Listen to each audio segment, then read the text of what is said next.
It's in the name. Welcome into the Helping Healing Humor with Ben and Travis podcast. On today's episode, we're just going to talk about when it's tough, when life is difficult, and there's this idea of pressing on, and how do you do that? And we'll get to that very, very important, at least for me personally, message right after these important messages from our sponsor. This episode of the Helping Healing Humor with Ben and Travis podcast is presented by Faulkner University. Faulkner University is a private Christian liberal arts university based in Montgomery, Alabama, with a mission to provide an education anchored by not only intellect, but also character and service. The Faulkner experience aims to educate the whole person. Every individual matters every day. We all want to become better versions of ourselves. No one wants to remain trapped where they are because of missed opportunities and unrealized dreams. At Faulkner University, we believe your dreams don't have an expiration date. We understand that you're looking for more than a degree. You want to find your niche and thrive in your career. Whether you're a high school senior just beginning your trek or an adult student looking for a better path, Faulkner is here to help guide your journey. Go to faulkner.edu to apply or get more info. That's faulkner.edu. I'm Travis Creasy with the Riverside Christian Academy and all that good stuff. And that's Ben Hayes with Three Chord Counseling in Muscle Shoals, Alabama. Also the preaching minister at Highland Park Church of Christ. Fresh off a trip from good old Mizzou. Yeah. How'd that go, boss man? It was great. Good visit out more west than we are. I don't know if they're considered west. But it was a great visit out there. Got to do a little dove hunting. Sat in a tree with someone who was deer hunting. I didn't take any weaponry with me on that trip, but had a good time just sitting in the woods. Had a good time with the gospel meeting each night with the Fordland Church of Christ. Great congregation. If you're ever passing through just a little outside, a little east of Springfield, Missouri, then you should stop in and see the good folks there. Cool little town. Enjoyed visiting with a lot of friends, and especially with the Ray family. Craig Ray and his parents are the ones who put us up, Jim and Jenny, and got to stay with them and hang out with them. Hang out with good preacher there, Josh Romo, and all of Craig's family. So good visit, but kind of in keeping with our theme, a little bit of tough times right now for the family out there, as our good buddy Craig has been struggling for several years with cancer, and just didn't get real good news this week. So if you can, just be in prayer for them. But yeah, just it was a great visit. I think good timing. I was glad I got to be there when I was there. So yeah, it's it's just something about being with the Lord's people, not only at home but abroad. I've been to Summertown, which is not necessarily that far. It is west of here, but it is in the state of Tennessee. And then I went east before that up to Monteagle to be with the Church of Christ there, right off the highway, with a good old friend J.D. Cantrell, or as I like to call him, J. Dizzle Cantrezzel, which I'm sure the folks at church there, that's probably what they call him now. That's definitely one of those reminders that the spirit is willing, but the flesh is weak. Because it's always, if you're like me, it gets harder and harder to sleep anywhere else but my house. But the people make it worth it. And of course, the Lord blesses us with great relationships. We've been able to travel all over the place. And then this morning at church, Jeff Taberner from West Virginia and his two daughters came to Riverside Church, and got to go eat lunch with them. And so it's good to see them. But Ben, I'm sure in your profession there with Three Chord Counseling, some of that, and especially church, obviously, is helping people when it's tough, when life is just difficult. And, it's very easy, I feel this way, to let things kind of mount up and build up. And then in turn, my response is usually to bury those things and not share them with anyone else, because my problems are my problems and your problems. You got problems. I got problems. We all got problems. But I think that the devil probably appreciates when we do that. when we don't share with one another. And there's a part of that that's confession. A lot of times we say confession is sin, or something like that. But we also confess Christ, and we also confess when we're struggling, and it may have nothing to do whatsoever with consequences of sin. It's just life sometimes, and it can be difficult. Yeah, no, we've talked about, or at least tossed out the thought of the book. The body keeps the score. Our body just it's going to absorb all that negativity. It's going to absorb all that difficulty, and if we're not finding some ways to work that out and to talk about it and to express it, then it's going to come out in negative ways if we're not careful. So I think what you said is one of the first things I try to encourage people to do is just express it, feel it, talk about it, cry it out, whatever you got to do. But instead of letting it just sit there and build and simmer, I think at some point we've got to let it have like an escape valve of some sort. When we talk about stress, we talk about, I use the illustration of a Coke bottle. A lot of times you shake up a Coke bottle, there's a lot of pressure in it. Technically, I guess you could shake it up to the point where it would explode. And sometimes we feel that way. We get just so overwhelmed with stress or anxiety or grief or whatever the case may be. And if we're not kind of letting some of that off, depressurizing a little bit, talking about it, working it out somehow, doing some exercise or something that helps with it, then we're going to end up making a mess. And so I think that's one of the first steps, is trying to find some ways to get that out and not just trapped down in and pushed way down again. And it just starts coming out in unhealthy ways if you don't try to find some healthy ways to let it out.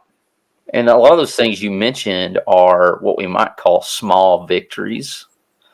And they're not, they're not really small, but once you start stacking them up, yesterday was kind of a get right reset day, because thankfully my grass wasn't knee high, but it was working on it. So it was nice to get out, sweat, something very easy. Really, it doesn't take a lot of focus, but it's time alone.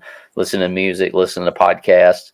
I do the laundry around here, so just seeing that basket empty and working towards, and try not to think that it'll be refilled immediately as soon as it's emptied. But it's just kind of menial tasks like that, where it's not taking up a whole lot of thoughts, but you are accomplishing something, can make a huge difference. I've heard even in my cancer battle, a lot of it was finding stuff to do where you're not sitting around thinking about it. And it doesn't have to be that big of a traumatic thing. It can just be day-to-day stuff that mounts and builds up. That's kind of where I am, if I'm just being honest. It's like, there's nothing that I can just huge complain about, but it does, things stack up. And, if you can get some of those things off your plate, even the smallest thing, it kind of gets you some momentum going. Yeah. Well, you think about, most things are a combination of a lot of little things. Now, what usually comes our way is we've got all those little things kind of mounting up, and then something big hits, and then it just all sort of crumbles. We sort of get good at stacking up the little pressures and the little things and finding another spot to put it in, like you're, playing like a reverse Jenga or something. You're trying to find these spots to put the pieces together and hold it all. And then at some point, it's going to find a way to crash if you're not real careful. So I think, whether it's stress at school, which I know you've got plenty of, I sometimes have plenty of, even in the small amount that I'm at school, the stress of church, stress of work for you guys that are out there, stress of relationships. When you really start thinking about everything we juggle, and some people juggle way more than I do, but whether it's, certain things at work that they're having to juggle, or it's things with family, or it's things with kids, or, whatever the case may be, there's just a lot of things that we end up juggling. And when you're juggling them all, at some point there gets to be too many. And you've got to find a way.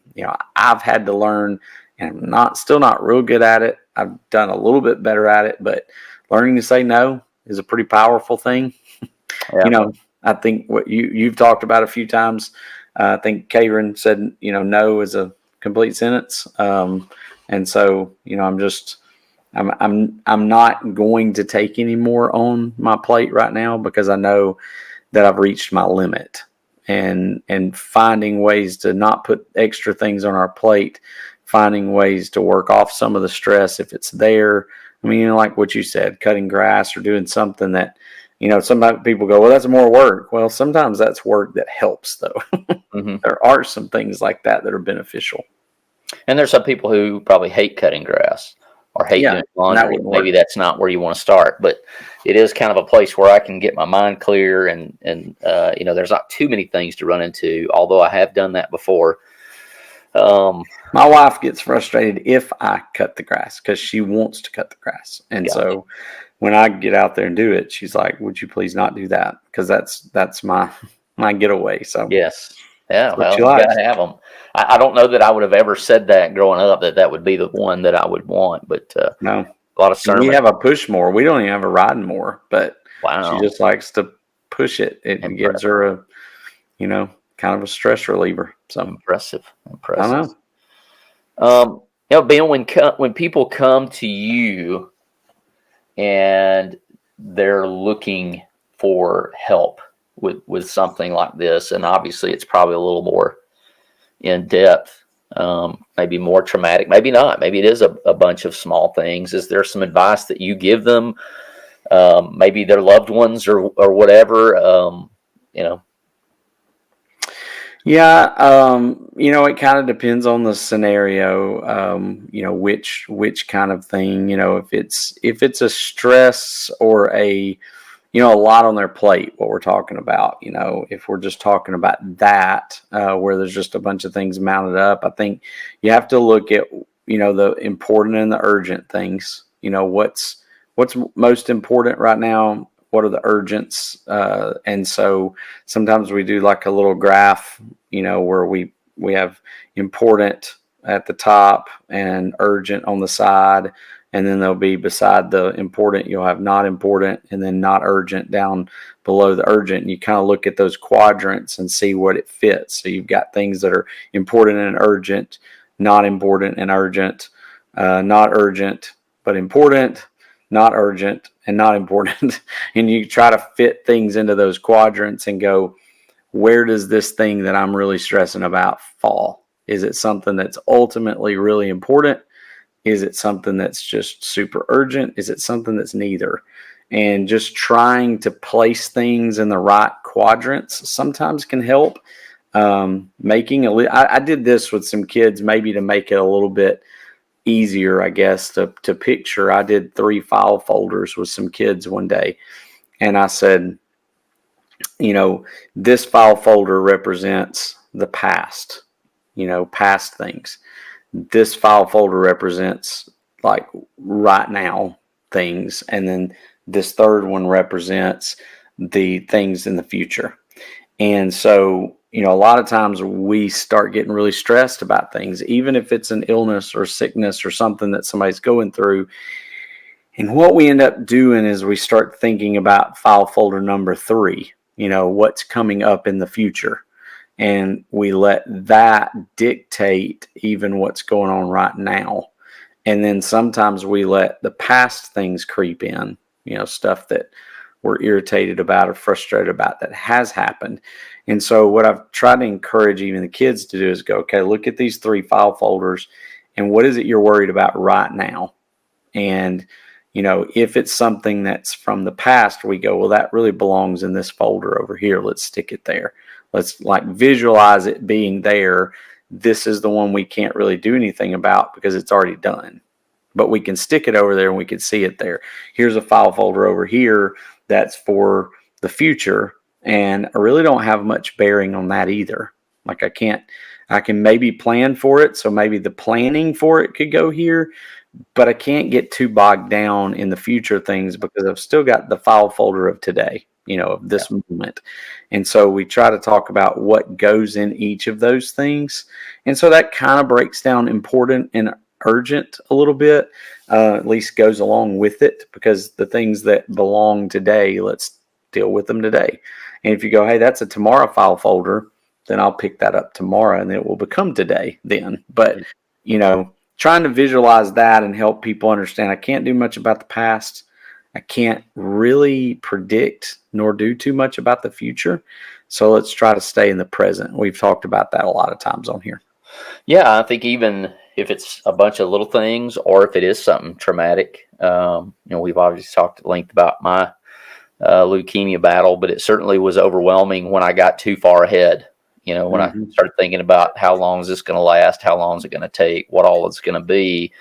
And it's certainly, I don't know that easier is the better word, but it's certainly simplified when it was, well, let's get to the next 15 minutes. And then when you got a couple of those behind your belt, then you could go a little farther, and then you could go a little farther. And it's not that we weren't prepared with our kids or anything like that, and that we didn't have things in place to take care of them if things didn't go well. But it is what you can control. What are the controllables? What are the things I can today? And it's keeping that clear mindset. And thinking about others can be a part of that as well, and serving people. But there are those times where you've just got to be able to, it's like being on that airplane, right? You got to put that oxygen mask on your face before you can help really anyone else. Yeah, and I think a lot of things, when it comes to, some of the struggles that you were talking about as well, a lot of it is just being able to let people share, let people talk. The person who's going through the struggle, the family members who are right there beside them, just letting them vent if they need to, letting them talk if they need to, being patient with people when they go through that, because everybody deals with it a little differently. We've talked, maybe one suggestion might be to go back and find, and maybe we can link it in the notes, some of our episodes about what not to say to people when they're going through grief or, anticipatory grief or things like that. We've got a lot of podcasts in the past about some of those topics. But, just being patient with people, maybe not saying too much to people, just expressing that you love them, that you're praying with them, that you're there for them. And, if you can kind of express that and show love in those times, I think that's really what we're looking for and what we need, more than we need you to tell us what we need to do. And that goes for me too. Yeah, and it's all kind of falls under that category, that really awesome guy who said, love your neighbor as yourself. And just being aware, what would I want in this situation? How would I want that to be dealt with? Although that varies as well. But just asking those questions can somewhat make you aware of what not to say or what to say. But certainly being available. And I've said this probably every podcast for the last 6 months. There are times where I have conversations with Whitney. I've had one in the last 2 weeks where I'm like, I know that this is not the right way to think about this. And I need to say it out loud to someone who is not going to judge me, so that I can hear how stupid of a thought that is, or ignorant or unvalidated. And most of the time I'm right. It's like, I know I'm feeling this, I'm thinking this, I know it's not in line with what Jesus would teach, but somebody's got to hear it. And just to have validated in your stupidity, right? Yes.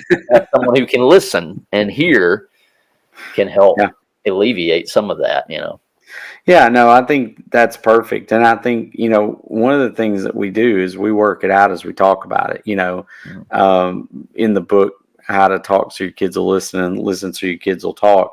That's the strategy is, when a kid comes to you and says, hey, I'm so mad about this, I just want to whatever, instead of you going, well, you can't do that. That just shuts it down. They walk away. They're just as mad as when they came to you. But if you say, well, it sounds like you're pretty upset, or I can see that's, bothering you, or whatever, you've just validated that feeling and then allowed them to talk about it a little bit more. They talk about it some more, and you kind of show that you're listening and that you're paying attention to what they're saying, and they keep on spilling it, and they keep on going with it until they have worked it out in their own mind, and then they can go handle it. But if they come in and you just shut it down, they're still just as mad as they were, and maybe more, because now they're mad at you for not listening to them. So, when people come to us and they say something, it's a great time to say, man, I see why that's so frustrating. I can see where you're coming from.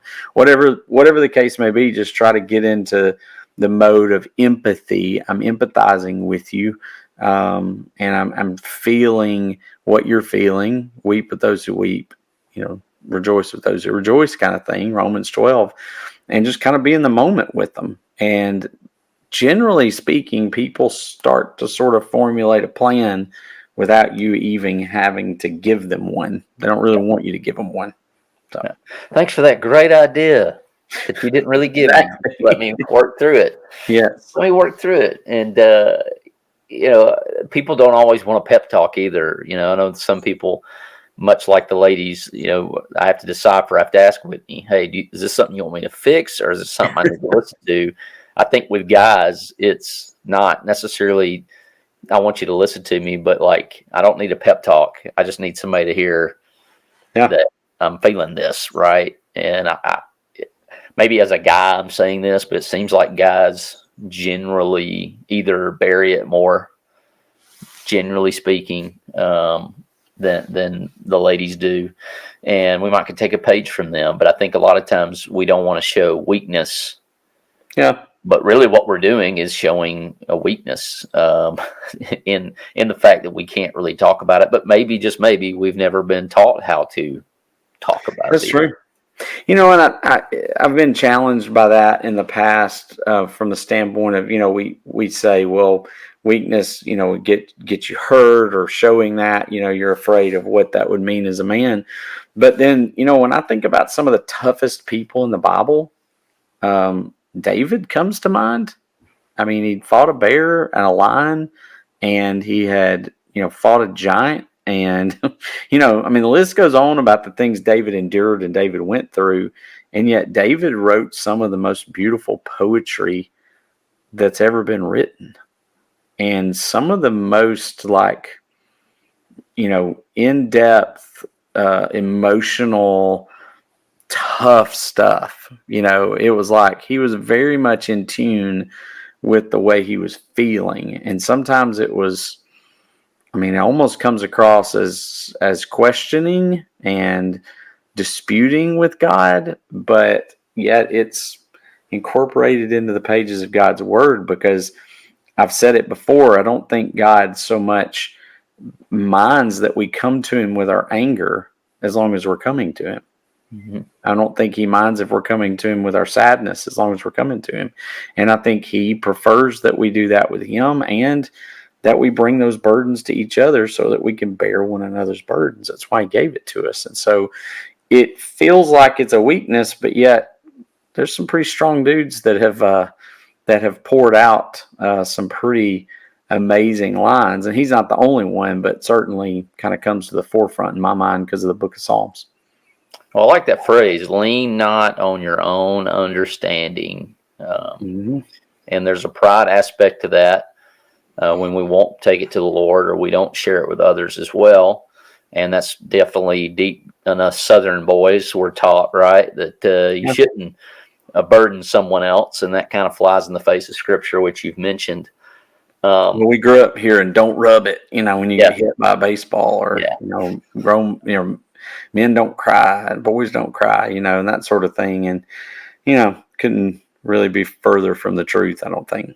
Hey parents and young adventurers, are you ready to embark on an extraordinary journey? Introducing The Adventures of Ben and Travis and the Worry Coaster, a thrilling ride through the ups and downs of mental health in our new children's book. Join our dynamic duo as they navigate the twists and turns of their emotions while discovering the courage to conquer their worries. Pre-order your ticket to adventure now at benandtravis.com/books and be among the first to embark on this roller coaster of resilience. Let's turn worry into wonder and empower kids to embrace their feelings with bravery and hope. Buckle up. It's going to be an unforgettable ride. You just recently put out a brand new episode of the Friday refresh, the Mhm. Real A Team, which kind of plays into what we're talking about. So be Yeah. sure to go check that out. You can go to benandtravis.com and find all kinds of free content. But the Friday refresh question of the day is, Ben, if you're just feeling down and you just need to pick me up, what you gonna do, man? Like, obviously we pray, we read scripture. What's your go-to outside of those two things? What you gonna roll with? Is there a song? Is there an activity? I know you mentioned dove hunting, so I mean, that was you fun. like to get out there, right? I mean, like if it's timing wise where I can, bow fishing is definitely high on that at that scale for me. I know that's one of the frustrating ones for you, but I love that. I think anything in the woods, if I can get, even if it's a walk or a hike or just going out scouting, looking around. The problem is I don't get as much of that as I need to. I think that's my issue is I need to time things a little bit better, do it a little bit better so that I can get out there and do more. But that'd probably be one of them. Certainly, if I can find I've actually got a playlist on my phone right now that's called Feel Good, and so it's some going to be a good day kind of songs and things like that play on it. A couple of them are maybe a little bit emotional songs, but not too much. They're kind of to get me feeling better about it. So that's probably it. Music, nature, those two things generally are the things I like. So how about you? It's kind of weird how things flip, um, but reading a good book, I can tell when I haven't read. I can tell from my sermons, from all the creativity. Like if I've not read a book in a while, which high school Travis would have been like, "You're crazy! I'm not reading a book to feel good." But a book, some kind of music with good drums. Is that weird? I mean, No, like, drums are good. man, drums are so good. And I guess if I could pick up one instrument and just bang on, like, and just hit stuff, like, I mean, that's got to be pretty I, good. But I bet it's its own stress reliever if you're a drummer. But yeah, that was like rule number one in our band was don't let Ben near the drums. So yeah, and it's one of those things that you think, I got the basics of. I'm not some great maestro or anything like that, but like you pick those things up and it's like, it's weird, man. You're trying to get all your limbs to do something different than the other one. And, even if you're like sitting there and you're just like kind of patting them, it still like takes all your focus. And I'm just always blown away. yeah, I mean, Garrett Dean, shout out to Garrett Dean from Doughboys back in the day when we played. He was he was like 2 or 3 years younger than us now. I can't remember exactly, but he was always so good. I mean, even in high school, he was incredible. Still a fabulous musician. He and his wife still do a lot with music, play at a bunch of stuff, and now he plays like every instrument like his brother did back then. But he's just super, super talented. But yeah, I could imagine that's just Well, a great stress. our drummer and viola, TJ Duckett's the same way. I mean, he could listen to an album a couple of times, some other band's album, and he could figure out how to play all the instruments on it. I think one time he had a stick break in one of our concerts, and he picked up a Mellow Yellow bottle and finished playing. And it was just, and I watched him. He was the key for me to change what I was doing, and so I Yeah, would learn what he did to know, and I'm sure that's how know drums what you're work, doing. but it was like, Yeah. I would watch him like a hawk. And, okay, he's doing this. Now it's time for me to come in like this. But yeah, I just always thought that would be a great stress reliever to whatever you're feeling right now, whether it's tired, like you probably can hear in our voice, you just need rest, or maybe it is stacking up, or maybe you're just having the best day ever. Just know that we're here for you. It's called the Helping Healing Humor. Reach out if you can. Even more important than that, the Lord desires to hear from you. And even if you're upset with him, he wants to hear from you. But I would just encourage you, just as we said earlier, lean into him. Don't do the thing that sometimes we do. We we don't necessarily on purpose lean away, but we don't really lean on him like we should. And so I just want to encourage you to do that.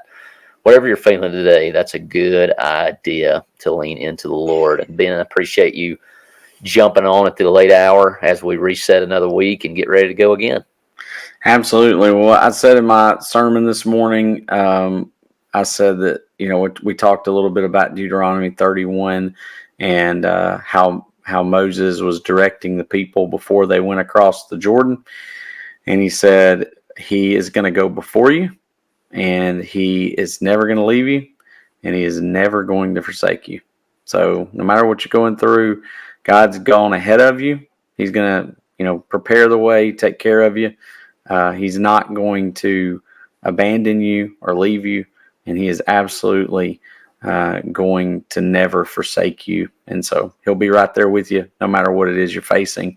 And he's got a whole bunch of people who work for him who are going to be there for you too. So if you need something, reach out to us. Thanks for being with us for this episode of the Helping Healing Humor podcast. Be sure to download our free ebook, 28 Days of Focused Living, at benandtravis.com and receive all of our Helping Healing and Humor extra content directly in your inbox. We look forward to having you join us at the same Ben and Travis time, same Ben and Travis channel.